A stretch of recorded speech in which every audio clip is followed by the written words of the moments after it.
Polda Metro Jaya menetapkan Roy Suryo CS sebagai tersangka kasus tudingan ijazah palsu Presiden ke-7 Republik Indonesia Joko Widodo. Roy Suryo mengaku menghormati proses hukum yang berjalan.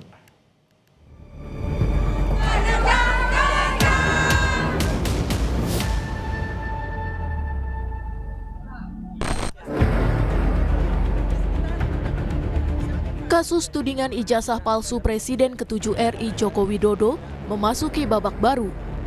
Polisi menetapkan 8 orang sebagai tersangka, termasuk Roy Suryo.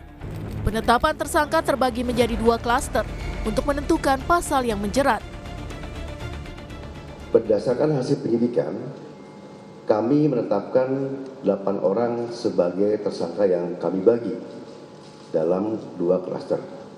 Penyidik menyebutkan bahwa para tersangka telah menyebarkan tuduhan palsu dan melakukan edit serta manipulasi digital terhadap dokumen ijazah dengan metode analisis yang tidak ilmiah dan menyesalkan publik.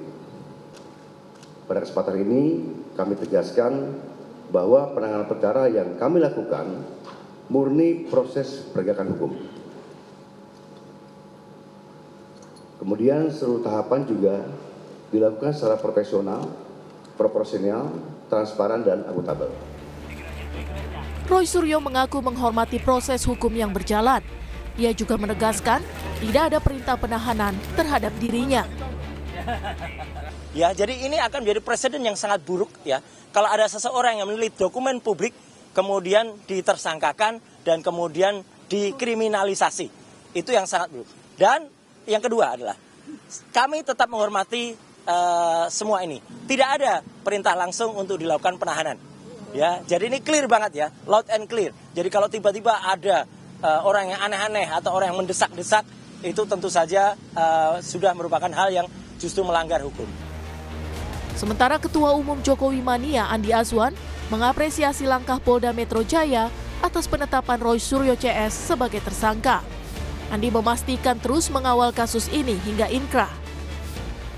Kita apresiasi yang sangat setinggi-tingginya kepada Polda Metro Jaya secara profesionalisme, secara penuh dengan kehati-hatian, akhirnya semua terjawab. 8 tersangka kasus tudingan ijazah palsu Jokowi adalah Roy Suryo, Rismon Sianipar, Tifauziah Tiasuma, Egy Sujana, Kurnia Trirohiani, M. Rizal Fadilah, Rustam Effendi, dan Damai Harilubis.